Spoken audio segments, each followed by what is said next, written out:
Alright, somebody's in here now. Been sitting here for 2 minutes. Hello, Murphy. How has Australia been? Is it winter time there now? Hello, Nelson. We got four in here. Sit here for 2 minutes and nobody. Five.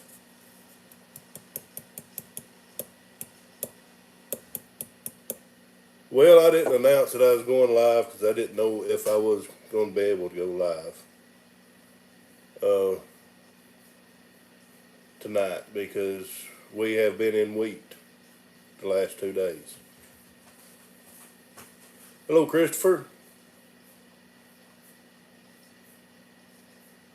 So we'll talk about that here in a minute.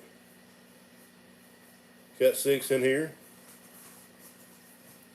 We'll talk about whatever y'all want to, but I'm doing good, Christopher. A little, I don't know if it's wheat dust or whatever, but got a little cold or allergy or something. Probably be blowing my nose some through this.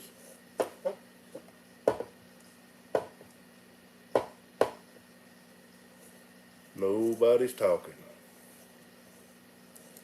Got six in here. I think we've done had two leave.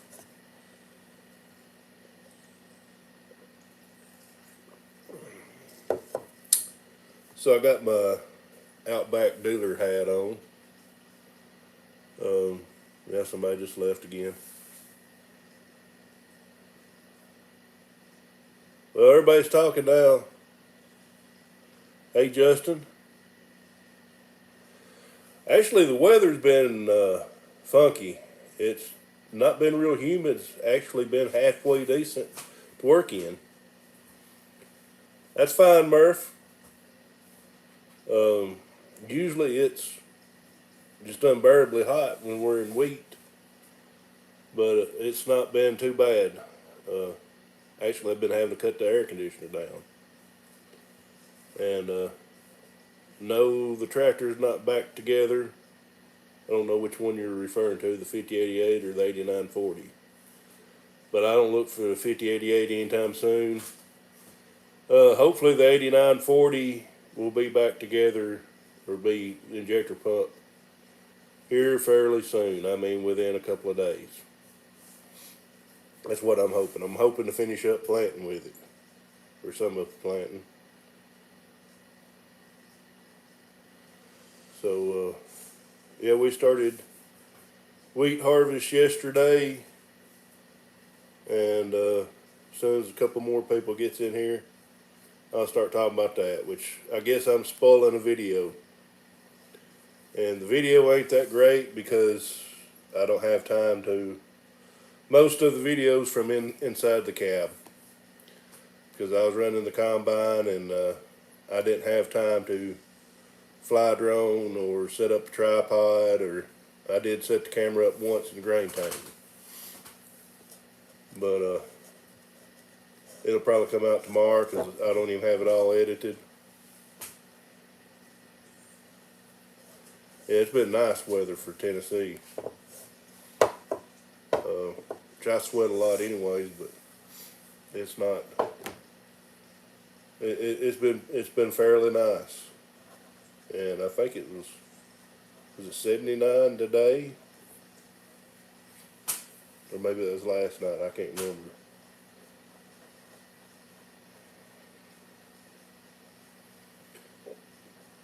Yep, I spray all the time, and after this next coming week, that's all I'll have is spraying and a little hay and some bush hogging. It's gonna get boring. Got seven in here.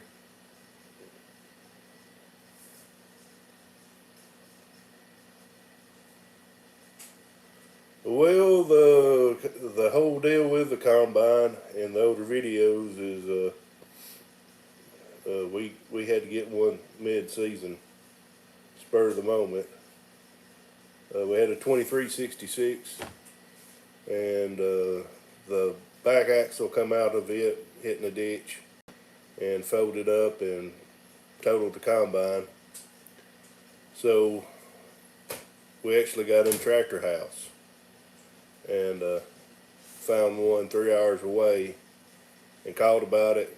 Loaded up the next day after we totaled the other combine and went over there and looked at it.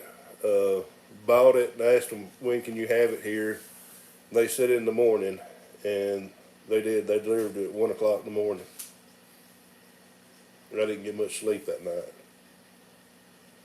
Looking, I had some grease earlier on my arm before I took a shower, and I thought I saw some of it.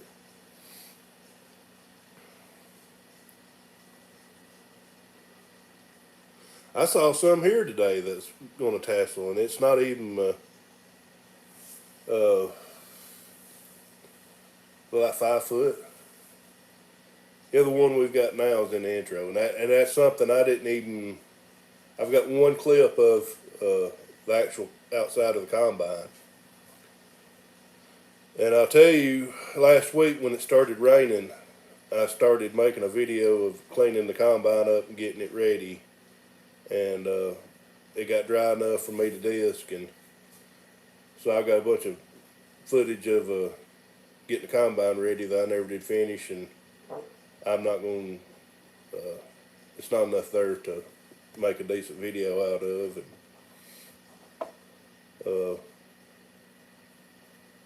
but yeah, we got, for what it is, we looked up and we found a really nice combine. We got 11 in here, so I'll go ahead and tell the whole story of wheat harvest yesterday.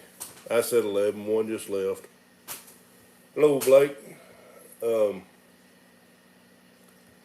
So we get started yesterday afternoon after lunch combining wheat, and I don't combine an acre, and the header starts making a noise. So the gearbox is going out. 25-foot header. Well, one of my friends had called me the day before trying to sell me a 30-foot. So after I saw that we was going to be down for a while with a header, I called him and I said, hey man, I said, we're interested in this 30-foot header. I said, would you let us try it out first? And he said, no, that's not how things are done. But he said, I will let you use it. So we went and got it and got hooked to it, and Dad thought 30-foot was just too big for our operation, and I ran it a while, and then he ran it a pass or two, and we met with a guy early this morning, and we negotiated a price, but it's not ours yet. He also has an older model 2388, and he's wanting a bigger, newer combine, and he farms quite a few acres, so I don't blame him. So if he's going to look at I think a 8120 Monday, and if he likes that 8120, we're buying the header. If he don't like the 8120, we got to wait till he finds one he wants to trade for. But 30-foot heads, it's a lot nicer head than what we had or have. And we also have a 20-foot too, but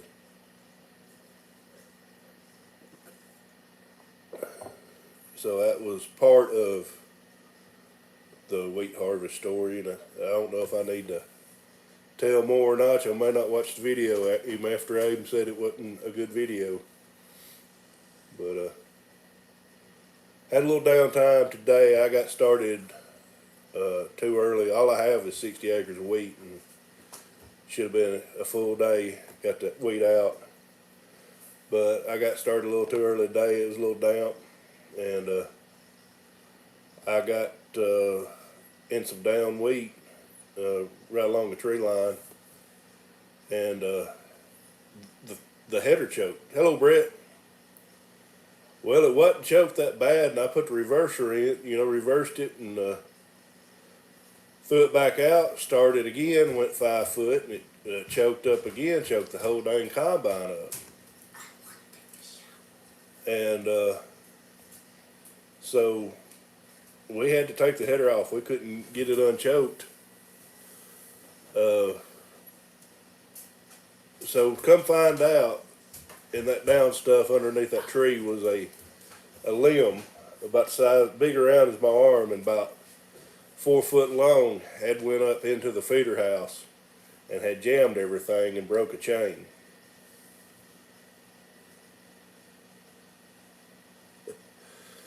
Well, that's the thing about a header like that. You got to take it off all the time. We used to run a 20 foot and would run down the road with it. It would piss some people off, but we'd run down the road with it. But anyways, hopefully we're gonna make some time this year in some soybeans. I'm gonna.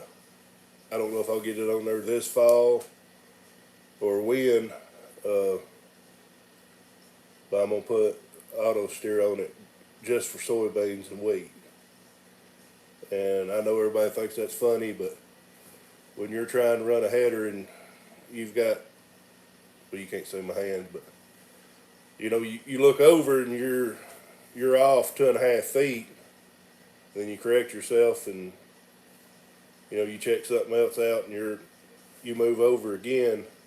I think the auto steer will pay off, and uh, it'll give me more time to look around, check things out, than having to worry about this over here or this over here. So that's what I'm hoping for. Whether it gets done or not, I don't know. We got the grumpy farmer in here, but so that's it. 30 foot headers what we more likely going to get. If not, we've got to do a bunch of work for this 25 footer. But anyways, let me get finished back on my wheat story. We quit about an hour ago. I like about 10 acres. And the reason why I quit was we had 2 trucks there and got both of them full and didn't have time to send one to get it unloaded. So they're going to unload tomorrow, and I don't know if I'm going to finish up tomorrow or what. Oh no, I'm running the same speed. It's handling it fine. I gotta turn my comments on. I lose them on.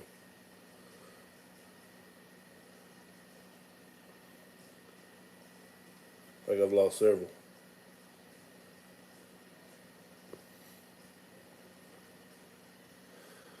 Well, 12 foot ain't bad, I guess, if you're not a real big farmer. It's better, excuse me, it's better than nothing. And that's the way this spring's been, is,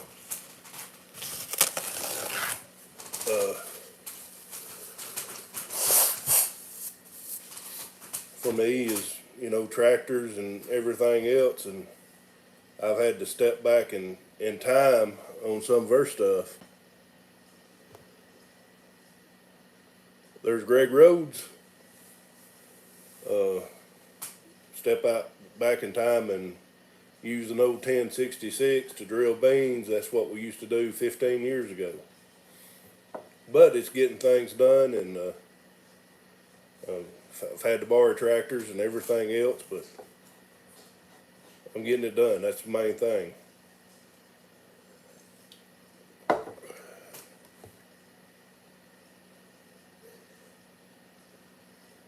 Working on your YouTube channel too much. I get your notifications, Christopher. So yeah, it's whatever it takes. And some people, I don't know, they never have breakdowns and or anything like that, but we've sure had them this spring. And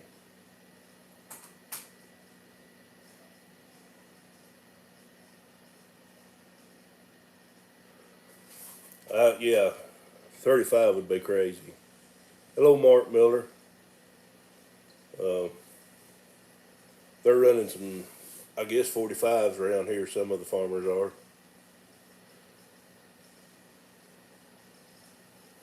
And we've been thinking about keeping their 25-foot four smaller fields.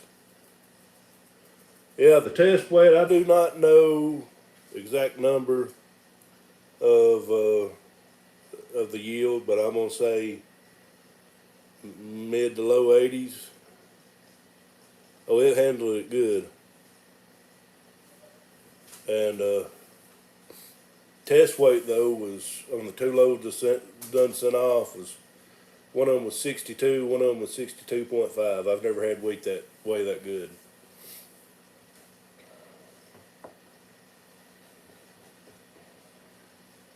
Got 17 in here, 18.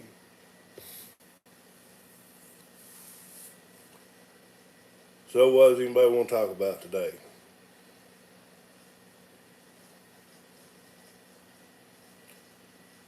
Andy, if you're in here, mine don't get as wild as yours do.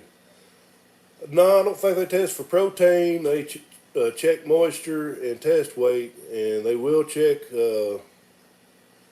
for funguses and stuff like that. And the first two loads I had, they didn't come back with any dockage on funguses, but going out through the field, I had some spots, and I sprayed with fungicide. I had some spots that had some discolored heads in several places. So I don't know if these next two loads are going to get docked.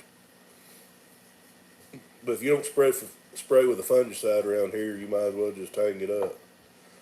Am I going to have more wheat acres next year? Probably not. If I do, it'll be 10 or 20 acres more, or maybe 10, 20 acres less. I just raise enough every year to kind of give me some money this time of year.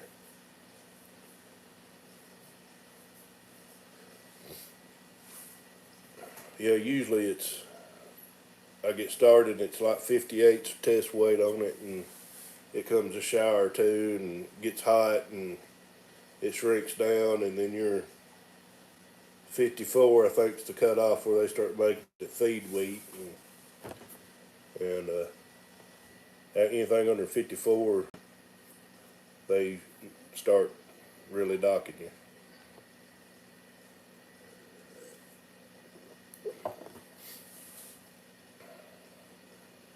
But checking for protein, I don't know if that's for feed wheat or if that's for ours goes back to for bread and stuff or flour mills. I don't know what happened to this company, but it used to be a ConAgra, and they own a lot of food companies. ConAgra buy a lot of wheat from us, but they were real picky. Got one coming in here. He just got out of the shower.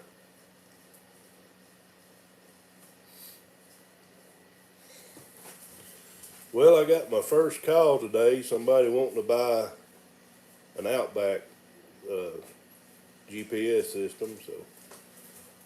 So I'm official dealer, but I'm not set up yet. So as soon as I get get some units in my hand, I'm gonna start showing them some people, and probably do a video on one. But anybody interested in any auto steer or GPS, hit me up. I can put you a good package together, fairly reasonable.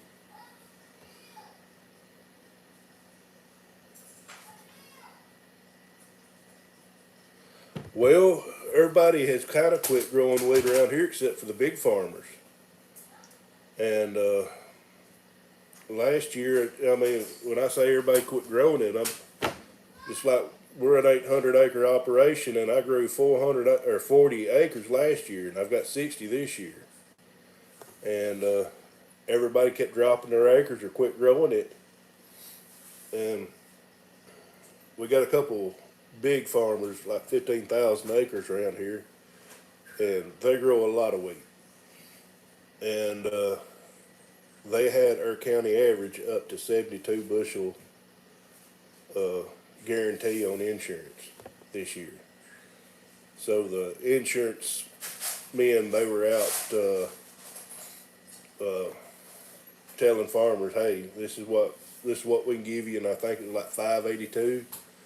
Anything under 72 bushels, you get 582, and a lot of people grew wheat, and I sell to Alabama's Farmers Co-op, which is about 35 minutes from here, and they've been sending out texts, and they usually never have a line. They have a lot of trucks, but in and out. They've been sending texts telling about how big the lines are, and the 2 trucks I sent this morning was over an hour in the wait, and that place they got 2 pits, and they got 2 scales, 2 pits, 2 trucks at a time, and you pull in there, and you don't even get out of the truck. They've got people cranking the hoppers open for you, and they crank them open, dump it out. They crank the other hopper open, dump it out. You pull around, and you weigh out, and get your ticket, and you're gone. And they've been backed up this year, and it's crazy how much wheat's grown around here this year. But yeah, I figure they're going to start finding things to dock us for. That's what got that ConAgra. They were real picky, and they would dock you or refuse to take it. And then whenever you went to another place and you open your mouth up to, well, ConAgra wouldn't take it, so they'd say, oh, so you got some wheat we can dock too. Yeah, that happened a lot. I do not put any wheat in the bin. That's a mistake.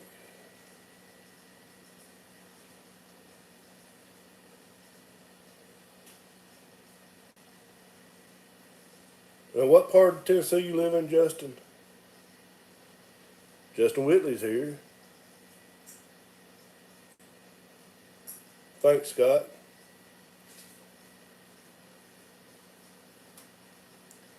And I'll tell you another crop I grew 1 year and 1 year only, and actually done pretty good on it, was milo. And I don't know if any of y'all have ever messed with milo grain sorghum. I had to bin it. Why don't put it in the bin? Weevils. You got to constantly spray it for weevils. And if weevils ever get in it, and you load a truck with it and take it over to the place buying it, they check for weevils, and they're going to dock you if they take it at all. Weevils are hard to get rid of, and we had some probably 15 years ago. We binned because we was busy at that time, and price wasn't good, and was going to kind of wait post-harvest after everybody moved theirs to sell theirs when the price went up. And even though we sprayed, the last couple loads was a lot of literally flour where them weevils had been in it. And on the milo, anybody's ever messed with it knows what I'm talking about. When you're combining it, when it's blowing out the chaff's blowing out the back, you can see it glitter like, and it feels like fiberglass. Somebody blow fiberglass on you. It's some rough stuff. It's rough getting in the bin with it too, trying to get it out of the bin. I had to bin it because it would not, I couldn't get a good price for it, but I was guaranteed a price for February. So I binned it, and made really good money on it. But hello, Ben. Did you get your tractor fixed? But Milo, yeah, not unless they just give me some really good money for it, I'm not gonna grow it.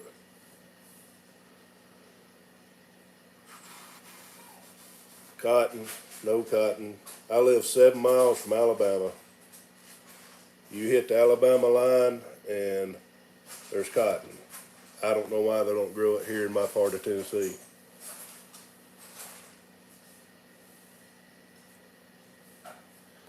Let's see. Yeah, soybeans, man, it's getting rough because of deer around here. And but the only thing about Milo here is there's nowhere to sell it. Like I said, I had to bin it, and I was gonna sell it to a place in Georgia, and a place in Guntersville, Alabama, bought it. I had to pay the trucking, and it was pretty steep trucking on it. But yeah, I don't know if, I don't guess deer eats it, but people are gonna have to start killing deer around here instead of throwing them in my driveway. 1,400 rolls, that's pretty good. Dad, he's the hay roller man, and I think we're gonna cut it a little bit more, but I think we're just gonna. Yes, Milo does get aphids. That was another reason why I don't want to grow it. And I'm gonna read this comment and get on that. Well, anyways, sugar cane aphids. I had a crop consultant, and that year I grew it. And he called me one day, and I had a Melrose 220 spray coat, 200 gallons. He said, "Is your sprayer cleaned out?" And I said, "Yes, sir." No, Scott, not yet. And he said, "You need to spray today for aphids." He said, "If you don't, they're gonna eat your crop up." Well, I didn't have nobody at that time running the fire truck. That's the reason why we got a fire truck, to fill me up. So I had 70 acres, 75 acres. So I was going to make 4 loads. And I went to crawl off that spray coop and slipped and fell. Hit my head and my right shoulder, landed on my head and right shoulder. And I was in pain. I actually laid on the ground out in the Milo for about 20 minutes before I got feeling good enough to get it back up. But I sprayed them 4 loads. Was coming back home and filling up, and I was in some pain. But I saved my Milo. Well, nobody grows cotton around here. I mean, if I got into cotton, I'd have to buy a picker. Can't afford a roll picker. I'd have to buy a picker, module builder, probably a different planter. So unless I just went big time in cotton, I don't think it'd be feasible at this point. But getting back to the sugar cane aphids, the dad had some Sudan sorghum green grays. It's in the Milo corn family.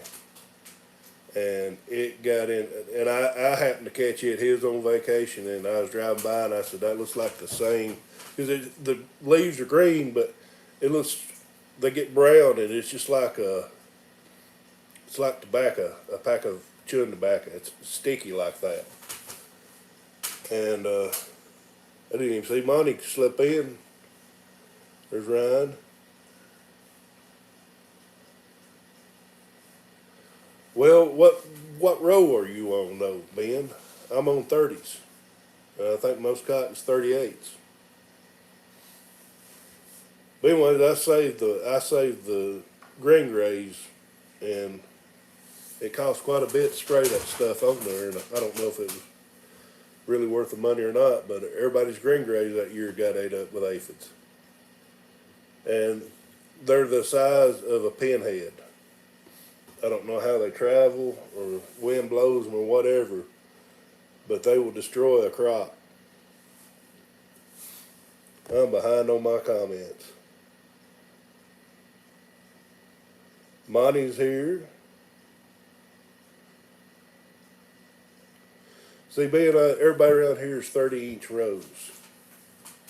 And let's see, I've got 30-inch row planters, what I've got. Headers, 30-inch row. So I'd basically have to buy another whole setup.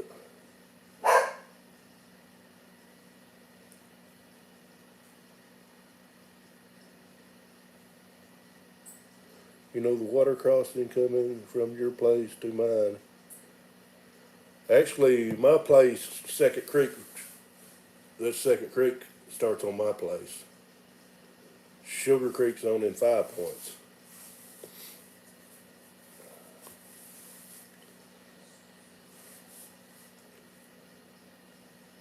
So aphids are bad.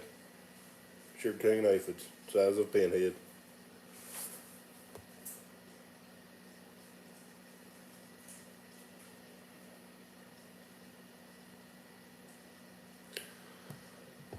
See, that's the thing up in Montana and Saskatchewan and these other places. We do what we call row crop, and of course our corn is in 30-inch rows, cotton's in 38-inch rows. They're more, I guess you'd call it broadacre. I didn't show the bad crops. I'm not going to do that. I've got a couple fields of corn where one of them was a compaction issue, and I had a little bit of a planter issue on one field, but the landowner had a track holding dozer over there, and even though I told him, I said, hey, we all, instead of running the same tracks all every time you come across the field where you split it up, I've got two tracks across the whole corn.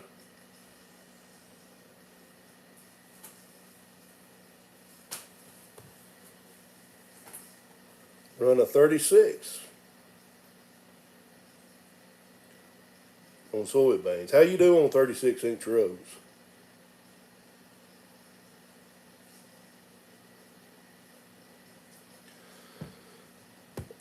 I don't even know if they call them drills. They call them air hose. But yeah, drills. I don't think they're not like the drill I've got. They're an air drill, and they've got huge fields up that area. I mean, we're lucky around here if we can get a 70-acre field in one field. Probably 40 to 50 is probably the average around here on size of fields.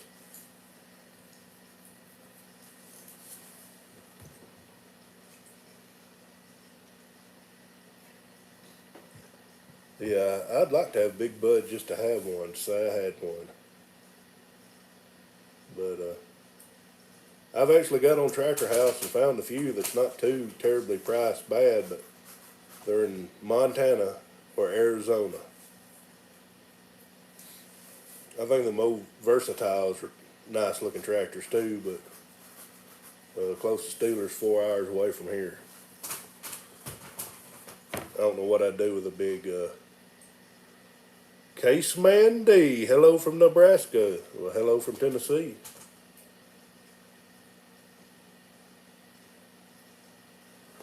Well, I would have took a disc and straightened this out, but at the time I didn't have anything to pull my disc, I didn't have the 305, and by the way, I took it back this morning.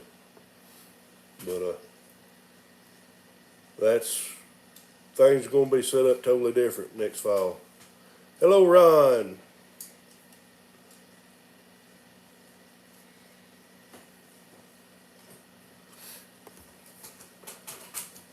Ben, what is the yields down in your area?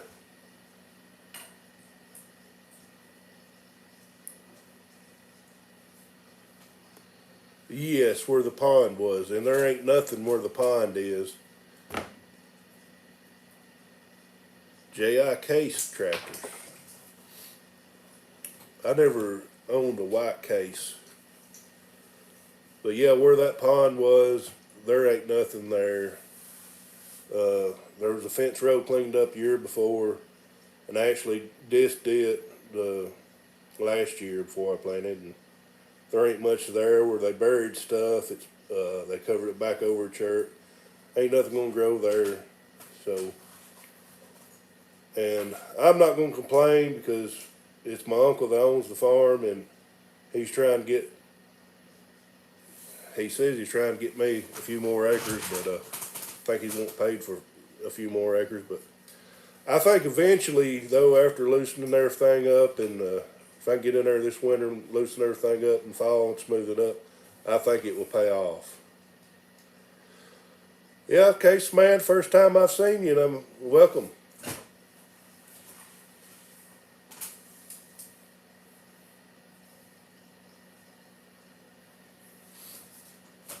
Now this week we're going to talk about Case tractors. Now last week it was Alice Chandler, New Holland, and Ford, and some Massey Ferguson combines.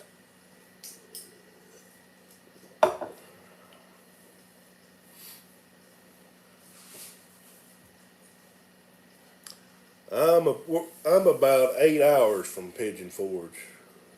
Where are you from? You may have just told me and I forgot.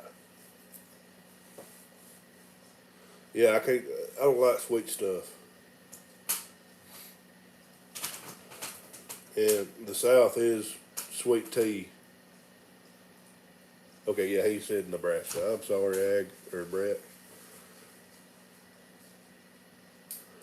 33 bushel an acres on beans. Oh well. And I apologize. You did say hello from Nebraska. I'm sorry. Uh, I've had years I take 33 bushel an acre beans, but I'm shooting for 50 and 60 bushel. And the big the big debate around here is I plant on 30s with my planter, and the drill I'm running 15s. Got every other hole stopped up, and on 30s I do just as good as 15s, and then I can run the drill on 7.5s. But that's the big debate. What does best for beans, 15s or 30s or 7.5s?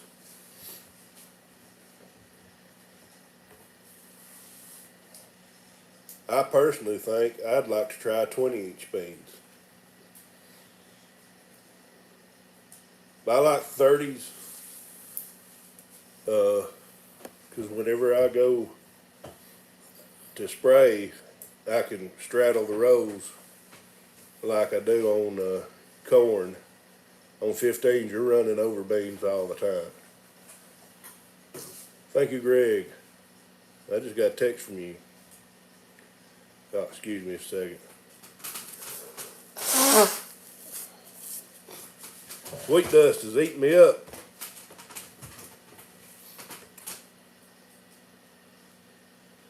They do the same as 30s. You've got, whenever you buy your beans, you've got to make sure you've got a bush bean. 18 sounds good too, but for a 30-inch row, you got to make sure you got a bush bean. I guess for a 36 or 38, you do too. 36, 38. that will cover your middles. All right, for those that don't know, he just said 15-inch planter. When you're running a 30-inch row corn planter, you can buy one with interplant, which puts a hopper in the middle that puts you 15. So in other words, if you buy a 12-row planter, you can get 11 additional units and have a 12-11. Run 11, 12-11. No, it'd be 12-23. I'm sorry, 6-11 and 12-23. You can run 23 rows for beans on 15s. What do we grow in Tennessee? Wheat, very little for me. Wheat, corn, soybeans, and cattle and hay. But anyways, you can get 15-inch rows with a planter like that. All right. My thing of it is the planter is twice as expensive, and every time you go to put disc openers and everything else on it, it's going to be twice the cost. So you might make 2 or 3 more bushel an acre with 15s. I think that's what the studies have showed. But is it worth the cost? Have we ever had tobacco here? Yes. When I was in high school, a couple of farmers had it, but there's not been any tobacco around here in a while. The Amish grow it. Started combining. Man, y'all are late. I've done had the whole story. I started combining wheat yesterday, but I don't know any yields, particular yields. I'm going to say 80, 88, anywhere from 75 to 85 on my farm. Test weight's really good. The 2 loads I sent off is 62 and 62 and a half on test weight with 13% moisture. Oh, I'm just messing with you now. Y'all just coming in. When I started the live stream, I waited 2 minutes for anybody to even pop in, and then I waited till 11 people got here and started talking about my wheat, and we got off on something else, and now we got 20 people in here, and I think we've had more than that in here. But all I have is 60 acres of wheat, and we talked about the reason why that was too. But now there was a local farmer a couple years ago. He had 20 acres of tobacco, and he paid the Amish $1,000 an acre to tend to it. But the Amish are in the north end part of the county, and I'm in the south end part of the county, and it would take them a long time half a day to get here on a horse and buggy. But tobacco used to be big here back in, I guess, 30s, 40s, and 50s. And cotton was big here then. 69's here, Canadian. But, oh yeah, we spray residual. Or do y'all plant y'all's wheat in the spring, or do you plant it in the fall? The reason why I was asking, Wade McWhirter, when I was combining soybeans, I was talking about double crop soybeans, and he didn't know what that was, and so on my big whopping 60 acres of wheat, I've got videos on the whole process, from burn down to sowing to first shot of streaming nitrogen from a sprayer, herbicide, second shot of streaming nitrogen to the fungicide. So do y'all get to plant anything after the after the wheat being 4th of July.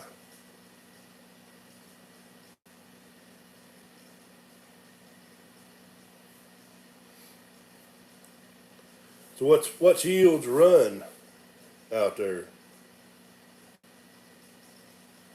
on wheat?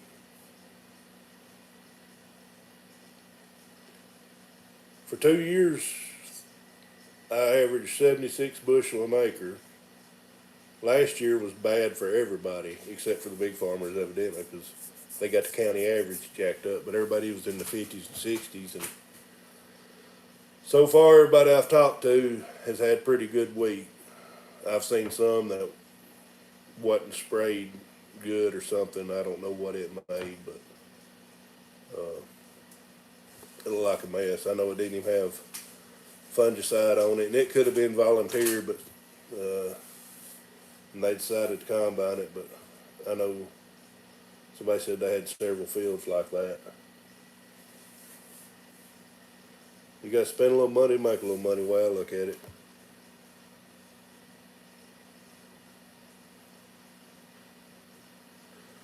$40 to $60 bushel. Like I said, well, it's 90 is good here, and I've heard of some farmers doing over 100, but I've never done it.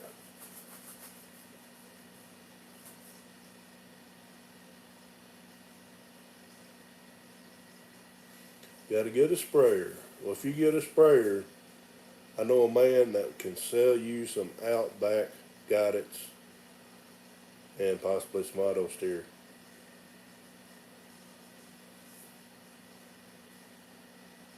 And we don't need to talk about that though.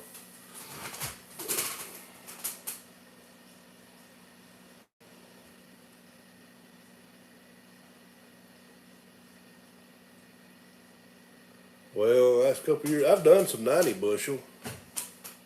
Yes, dry land wheat. I've done some 90 bushel, but it's been a while. Hello, Richard. He's late.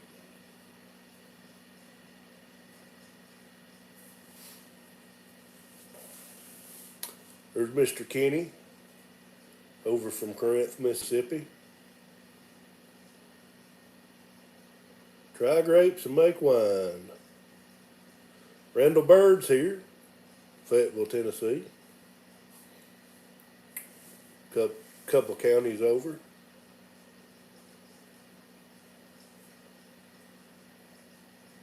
If I was gonna distill any kind of alcohol, I've got all kinds of corn. That's what Tennessee's known for. So, Ben hauling hay. Well, I didn't know if I was gonna go live tonight or not. We've been in the wheat field. Didn't get done like a little bit, but we filled the 2 trucks. Had 2 semis in the field, and they're full. But they're gonna be open tomorrow, so they're going to deliver them. And even though it's Father's Day, I may go over there and finish it up tomorrow. If it's not raining, I think it's supposed to be a tropical depression move in here tomorrow night or Monday night or sometime or another. And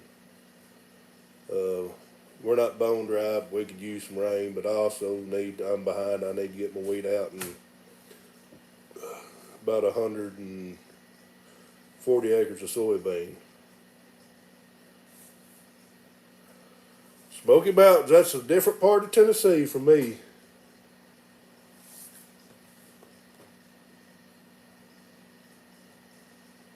No, closer to 80. I'll know. I'll tell it in a video whenever I get all way tickets back. I'll tell what I did.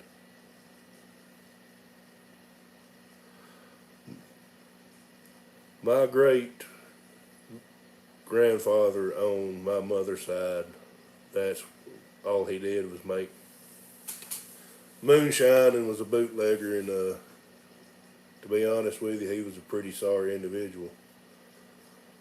But I don't even know if my mother ever met them, maybe once or twice. We got 28 in here now.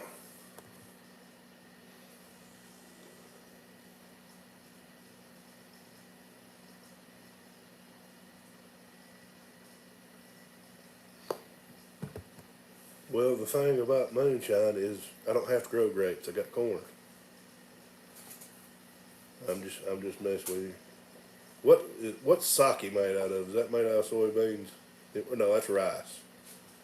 Rice. I don't grow any rice. Got 30 up in here. Been almost an hour. Don't seem like it.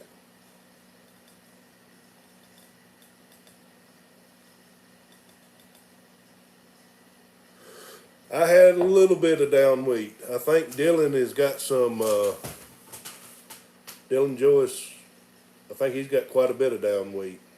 But where it's down, I choked up the combine trying to get up underneath it and get it, and I choked the header up, and it was wet, and so I'm just going over the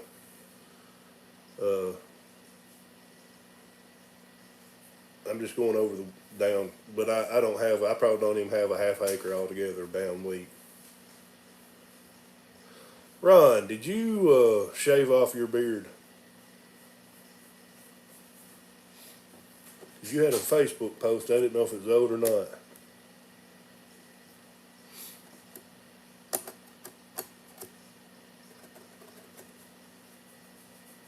Talking about the Milo, when I had that Milo, we're not too far from Lynchburg, Tennessee. If anybody knows what combines, 2388, Kaiser National. He is late to the show. But I had a distillery contact me, and they bought, I think it was 2,500 pounds of Milo. They was going to try making whiskey out of it. And I told them, I said, well, if you do make some, I want a bottle of it, you know, something to come off my farm to have. And never heard nothing else about them. But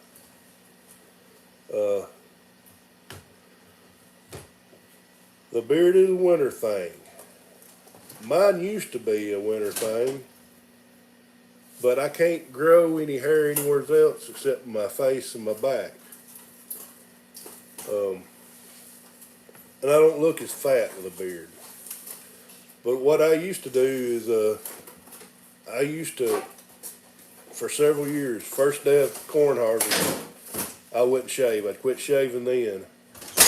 And then I would not, got a kid in the refrigerator, I would not shave until the first day of planting. And I've got some pictures of me having a beard pretty long.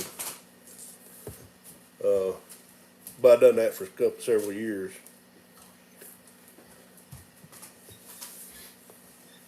I don't know if I'll grow.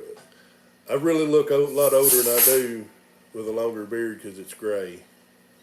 And all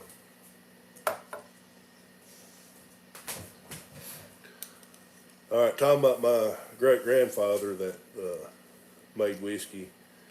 He had a bunch of kids. One of them was my grandfather, and he moved away like when he was young with one of his older sisters. That's the reason why he didn't get into all that.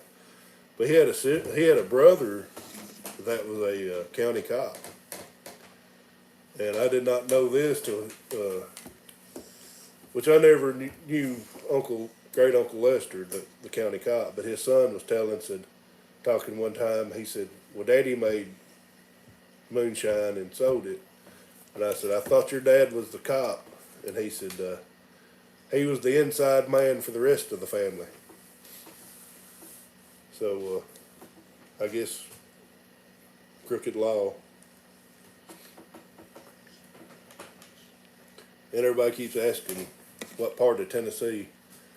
I'm 2 counties east of McNairy, Tennessee, McNairy County, Tennessee, if anybody knows who's from there. Buford Pusser. I got a kid messing with my iPad. Yeah, Buford Pusser was just 2 counties over. Knoxville is about 3 or 4 hours away from me.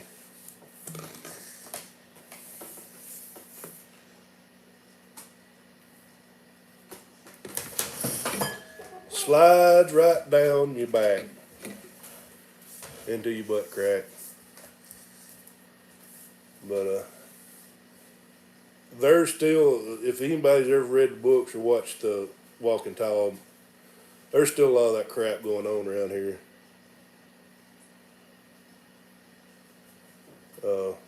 It's like I said, I'm on the state line, which I think they was state line from McNairy County state line to Mississippi, Tennessee and Mississippi state line. I'm on the Tennessee-Alabama state line, and for a long time, Tennessee was wet, and the county, Lauderdale County, Alabama, was dry, which means Lauderdale County could not sell any alcohol.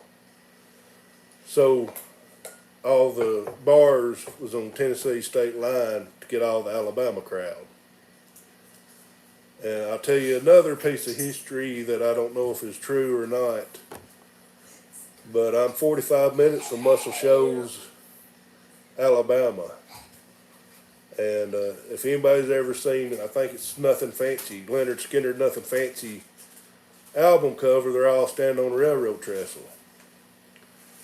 Now, I heard the story was that Leonard Skinner was in Muscle Shoals. I don't think they ever released an album where they recorded Muscle Shoals, but they recorded Muscle Shoals, and they would drive the back roads, or they'd drive up Tennessee and get their beer and ride the back roads back to Muscle Shoals. And I heard that that's how that picture got taken. It's right in the edge of Tennessee. I've been to the spot. It don't look the same to me, but everybody swears up and down they was riding around getting drunk and high and said, hey, let's have our picture taken up here on this railroad trestle. Whether or not that's true, or I don't know. But, yeah, there's been some wild stuff around here. But Lauderdale County and Colbert County, Muscle Shoals in Colbert County, Alabama, they're all wet now. And so you can buy alcohol down there, but the state line bars are still pretty wild. You took a shower. Go take a shower.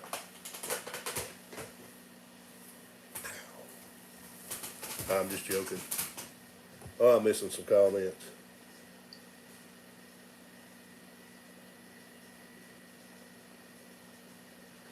Well, there's history all around. It's just, I'll tell you another one, and this one, everybody's on the fence on it. There is a cemetery about 5 miles from here, out in the middle of nowheres, where Frank James is buried. Whether it's not the real Frank James, Sugar Creek's what I'm talking about, Justin. The real Frank James is supposedly buried in Missouri. But everybody knows the whole Billy the Kid thing. There was a guy died of old age, said he was Billy the Kid. They killed their own guy. The story was that Frank and Jesse would run this area. And Frank fell in love. So he moved down here on this farm. I'm getting way behind on comments, but I'm sorry. He fell in love and got married and lived on this farm and taught school. Well, his widow claims that one day he was out plowing a mule and 2 guys come riding up and said immediately he quit plowing and put his mule up and went back to the house and said, I'm going to be gone for a couple of weeks. I've got some stuff in Missouri I've got to take care of. He left right then after he got his mule put up with them 2 guys, and he come back a couple weeks later, and she said, what was all that about? And he said, I've been pardoned by the governor of Missouri. There's pictures, the Frank James that lived here did not want pictures taken of him. There's one picture of him that exists, and he crumpled it up. But you unfold it, it looks like an older version of the young Frank James. All right, I've seen pictures of the Frank James buried in Missouri, and he don't resemble the younger Frank James, the pictures I've seen. And all of the descendants from this Frank James here claims that he's the real Frank James. Whether or not he is, I don't know. But I know where he's buried at. And there's all kinds of rumors of some of these caves, people back in the 20s and 30s finding saddlebags with a FJ and JJ scratched in them and stuff like that. So I don't know what all is true. The last battle, I think the last battle, Civil War battle in Tennessee was just a couple miles from here, down in Appleton, over there close to Justin Whitley. And there is supposed to be a cave over there that goes straight down in the ground with a bunch of old Civil War crap. And there's a cannon buried out there in the mud. They said you can see the top of it. Oh, let's get to the comments.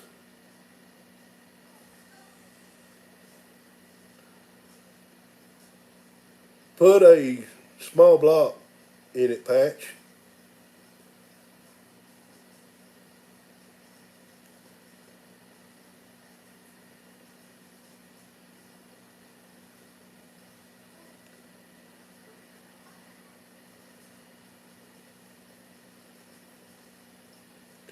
So it's on, the cannon's on one of the farms you're talking about?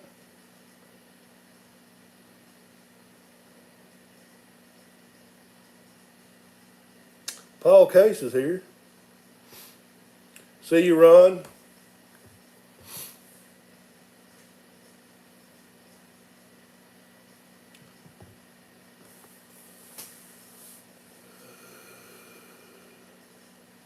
Well, I know a man, he is now deceased, told me that he found that cave when he was a little kid. Him and his brothers found it, and they cannot find it again. I don't know. You know, the area I'm in has got a bunch of it's got a big, I live over a big underground lake, several acres, which I have a spring. That's where the used to get water here until we tied on to the public water.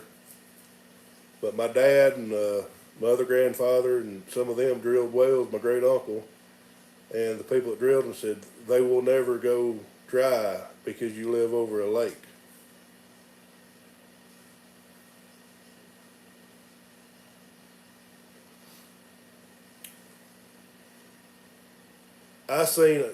Mark, I seen a Super M. I'm going way off subject now, or change 360 right here.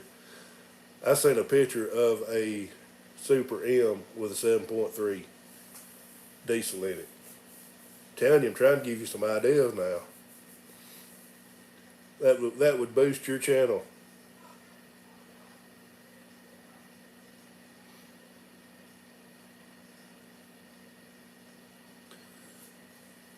And this may be a lot of places, but there's a lot of Indian barrels here.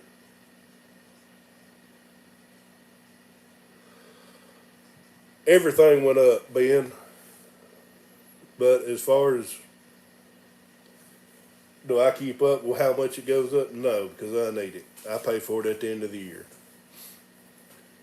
I mean, I'm not going to scrimp on my crops just because something went up.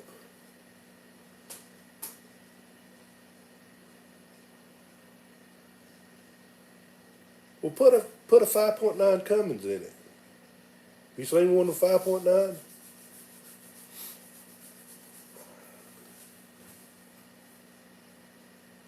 There's actually one of my first videos like in the first 5 or 6, I done an antique tractor show here locally, and I've been debating because I'm more about farm. I like farm related stuff on my channel. I try to not deviate from that, and tractors is farm related, but I just don't think it would fit into what my channel has become to do it again, and I may do it.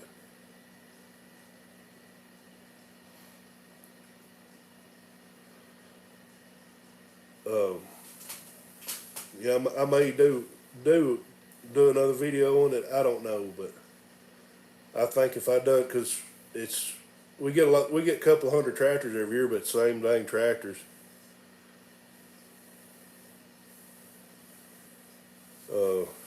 So I don't know if I'll do another video of it or not. Thank you, and we'll hear from you later maybe. Get some good sleep.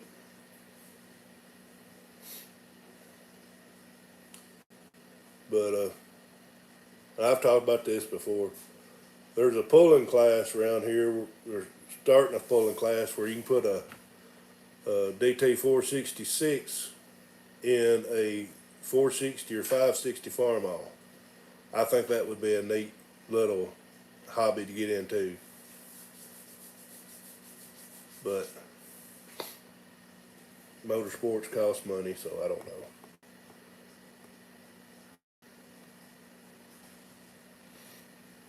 There you go, Ben. Ben thinks like me.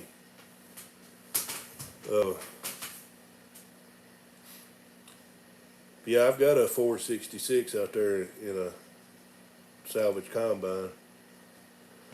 Paul, you want me to tell it again? Yeah, you missed it. You missed it. Which there's a video coming, so, and hopefully tomorrow. I've not got it all edited.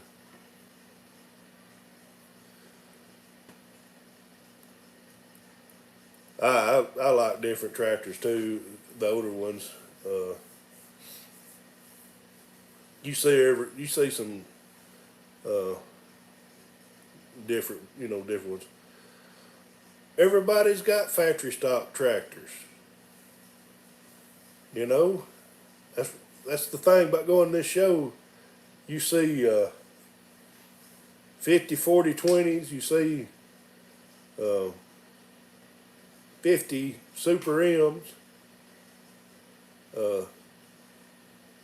But we did have probably one of the nicest 1066s there last year.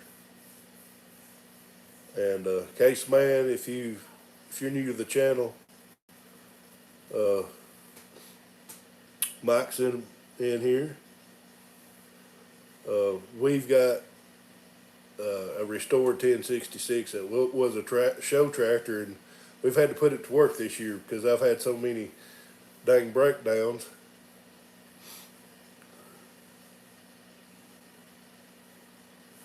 Yeah, I'm not into these. The 5088, if I wouldn't have found a transmission for it, it would have got a 1066 or a 66 series transmission, and it would have been pulled. I'll have to get him later.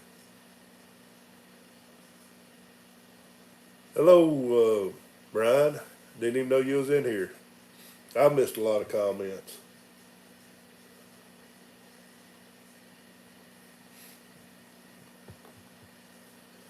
So, okay, yeah, one more history.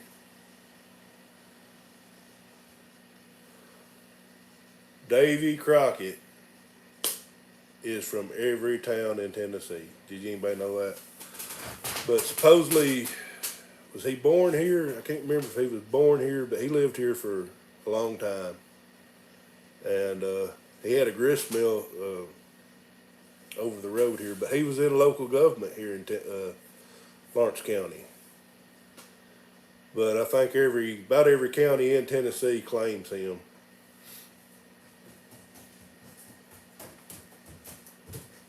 If y'all remember politician actor Fred Thompson, he was from Tennessee.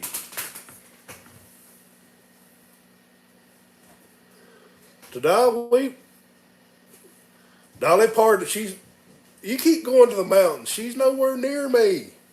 I'm just joking. Yeah, we've been going for a while.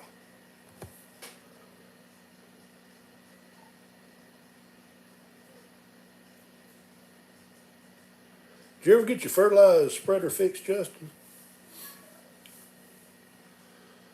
Yeah, Case, man, he's all about the mountains over there in Tennessee. He that's all he knows is Knoxville and Pigeon Forge and Dollywood. Now you got to get on the other side of Tennessee now. I'm in I'm in southern, about as south as you can get without being in Alabama.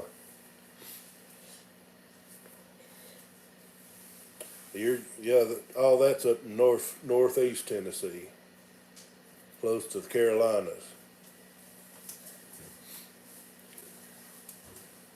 And we going to have hopefully most everything caught up this next week. Depends on how much rain. I may be getting out of here for a day or two.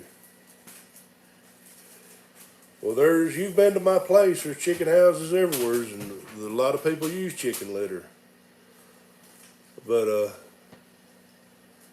um,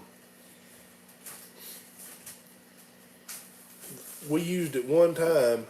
Dad used it on his pastures. We had a little 18-acre field, and he had it spread on there. He was going to cut it for hay and decided it wasn't going to make grass. So I went ahead and planted corn in it, and he fertilized it like it normally does, and it made really good corn. But chicken litter, if I used it, I would test it, and I would use it more as a supplement as I would my main fertilizer. It is good, and it depends on what kind of chicken litter you get. Because the layer barns are stronger than the pullet barns. And yeah, it's nitrogen, but it would be just like me just going out there and spraying nitrogen or putting nitrogen out on something and nothing else. You've got to have these other ingredients to make a cake.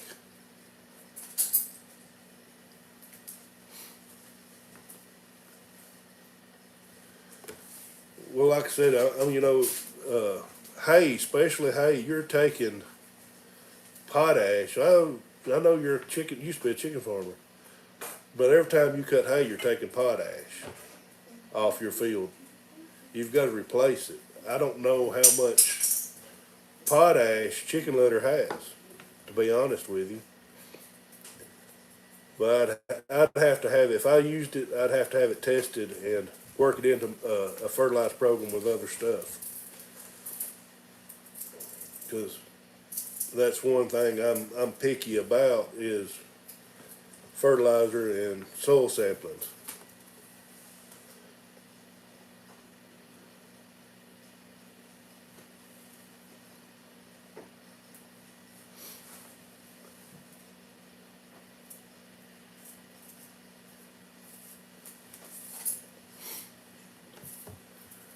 And then there's lime. I know people that put chicken litter will do really good on hay ground for several years, and then it's kind of like a borrowing from a savings account you're never putting back in.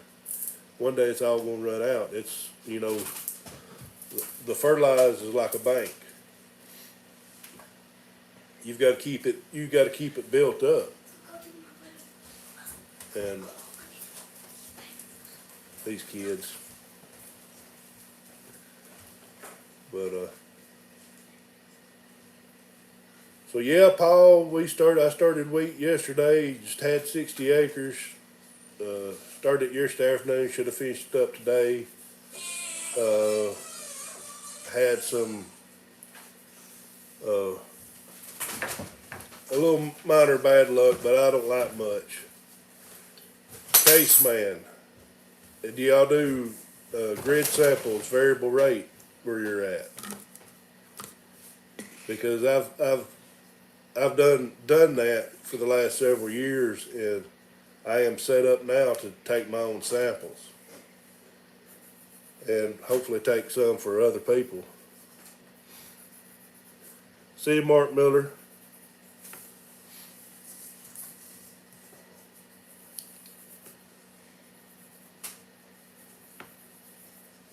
All right, I'm waiting on Case Man to reply back to me.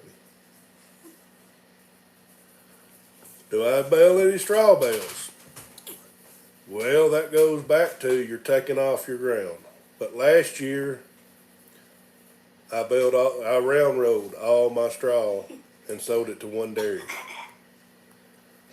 This year I was going to roll it, and the guy was buying it from out west dirt cheap. So I didn't find a buyer. I had a few rolls sold, but for what I was going to make, I didn't want to mess with rolling the whole thing and sitting on it.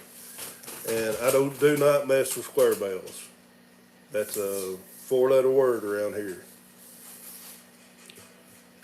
I just said that, but I'm fixing to grow some alfalfa next year for see you Nelson, happy Father's Day in square bales, but I'm just starting out with just a few acres, see how it will sell. But 5 acres of square bales ain't gonna hurt me. I've got a place to put it. That's another thing. I really don't have a place to put it. Put the square bales. And I really didn't have a place to put the round straw. I heard of one place that would buy it, but they wouldn't come get it till next year, and I wouldn't get paid till next year. So I didn't really want to set on a bunch of straw for a year. But I never could get the right number for them because I wanted to talk to them to see what the deal was actually on it. Couple of hundred. Hello, Shane. We done talked about the wheat harvest, so you're late. Just joking. There is going to be a video tomorrow sometime come out. I got to edit it. But,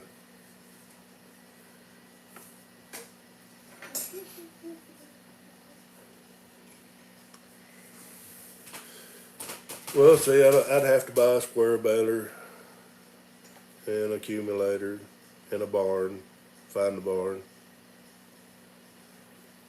And hay around here is hit or miss. I mean, like this spring has been wet. Everybody's put up hay. They've got hay.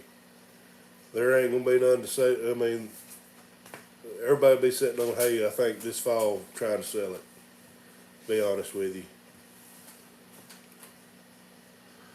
I'm not completely done, so I don't have all my tickets back, but I'm gonna say 80 bushel. And I will figure it all up and let it be known in a video exactly how much it made. But I'm saying 80 right now. Maybe lower, maybe higher.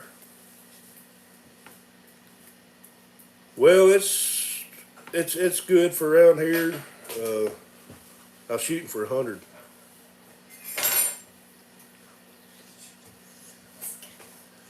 Well, like I said, I'm not in the business. See you, Scott.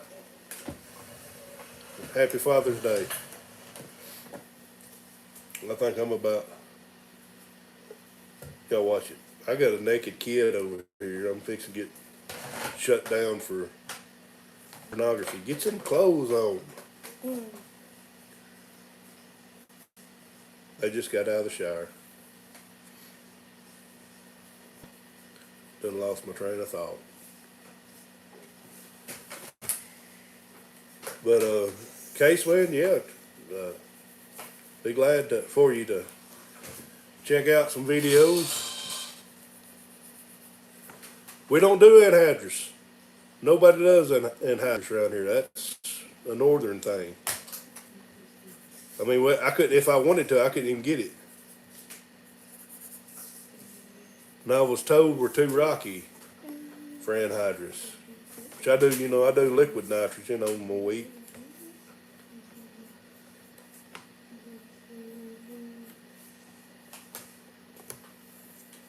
That's what I like about all this YouTube is, well, Mike, happy Father's Day to you, is you see how everybody does things different.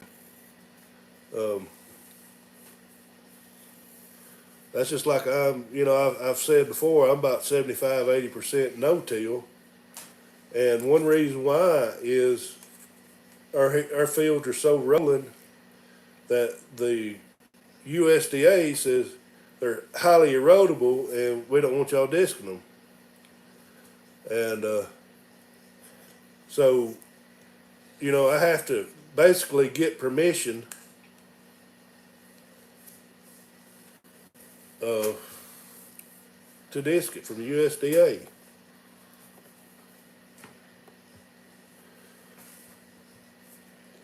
I live in Rock Castle County. Richard Heisinger. I know it's Heisinger.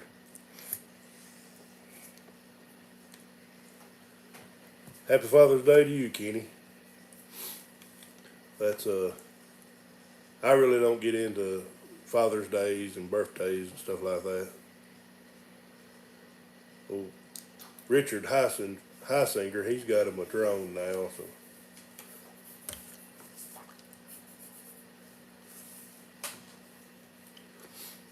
Well, I've talked about this several times. I've had the only dairy around here is they moved here from Pennsylvania. They're modern Mennonites, and they come down here doing everything different. And everybody was, what the crap are they doing? What they do works for them, and they've got an impressive setup over there. They was when they first built their barn, they was milking robots. They got rid of them, but they're some good people. But they own some 200 horsepower John Deeres, and you will not see duals on none of their tractors. They've got the big wide tires. And Shane, nobody does silage like you do much around here except for them. And I got a friend that's got a beef cattle farm, and a big beef cattle farm, and he chops about 40 or 50 acres of corn with a pull-top chopper, and I help him every year.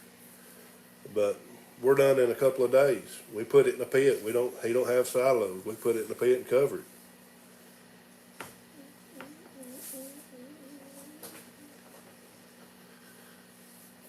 They used to farm that farm where they live at. That house has got a huge shower in it.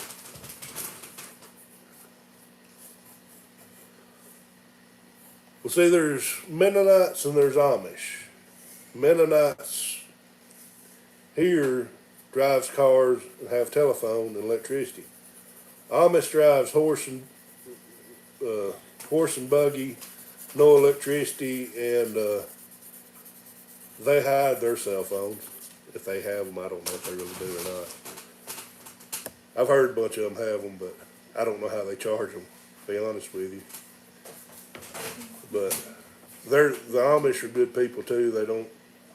They kind of smell sometimes, but they're kind of a tourist attraction around here.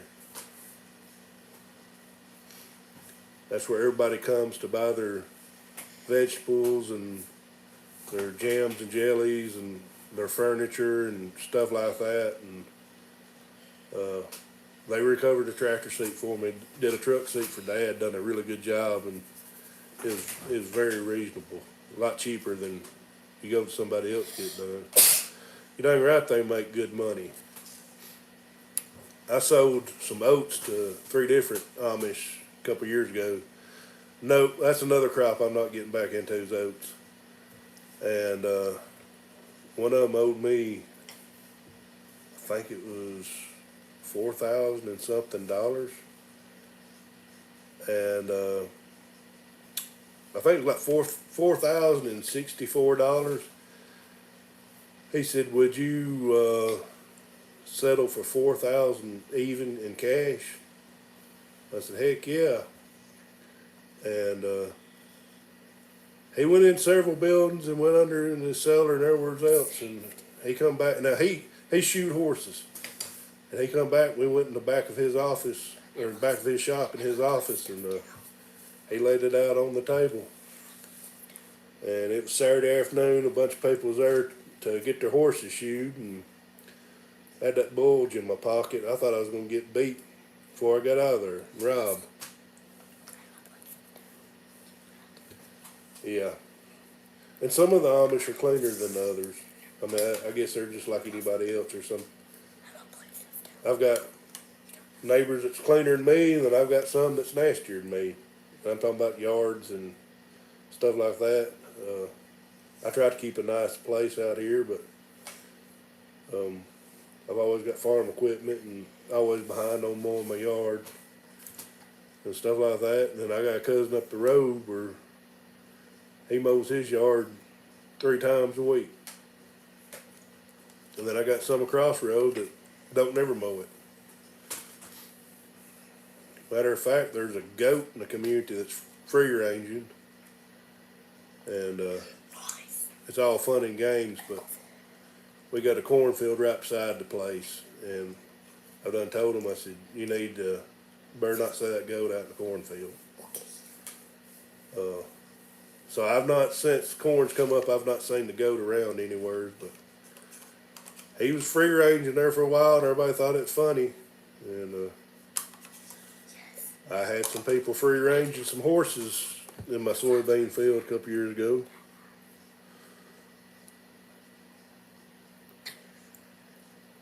They build tarps for anything.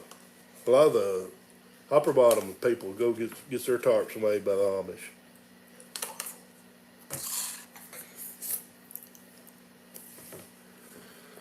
Well, mine is so, I try to keep it mowed about once a week, and I'm trying to teach the twins how to mow. They just miss spots and go too fast. But if I let mine go, it bogs the mower down. I don't care what kind of mower you got. I made it. Woohoo. Well, you're 89 minutes late, Kevin. See you, Shane. Have a good Father's Day to you. Yeah, there was a big, several horse market dropped a couple years ago, and I'll get back to you here in a second, Ben. The horse market dropped, and people was just turning them loose, and they were just roaming around here everywhere. Do they do air ride seats? In my 8940, I've showed it in a couple older videos. I'll have to show it again, I guess. I took the seat out and took it to them, and I had them put extra firm padding on the bottom, and it turned out pretty nice. $125. But yeah, and I'm a big guy. That air ride, I like it. 7120 I used to have. The air ride was out on it, and I finally had to put some blocks underneath it to get it up where it wasn't killing my knees.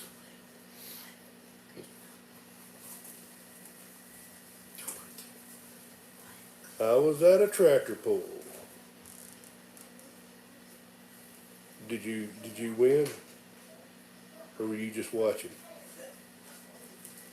We don't talk about tractor pulling too. Like I said, you just late, Kevin. Late.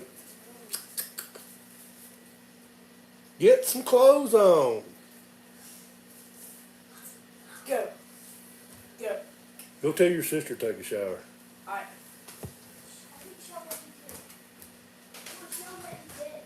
So did the 66 internationals? Did they take the day, Kevin?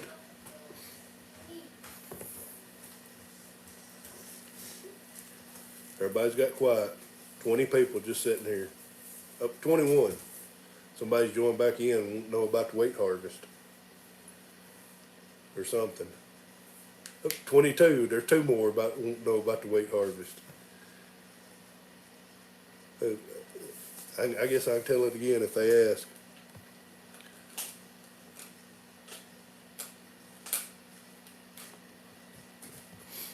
Well, three of them left. They didn't want to hear about the wheat harvest. He scared them off. Well, it's got quiet. It's way over 90 minutes, 92 minutes. So I think we're gonna shut her down. So thanks for everybody joining in, and happy Father's Day to you. And if there's any single mothers out there, happy Father's Day to you. And cause I got a sister. He's laughing, but I got a sister that's that way. With a 5488, I know one guy that's got two of them. One of them's a four-wheel drive. See you, Justin.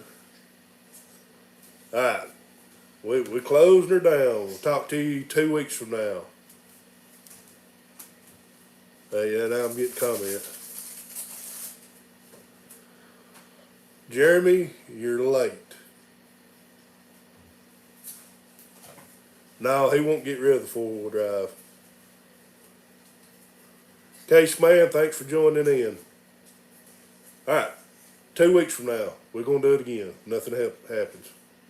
See Justin Payne. Everybody, talk to you later.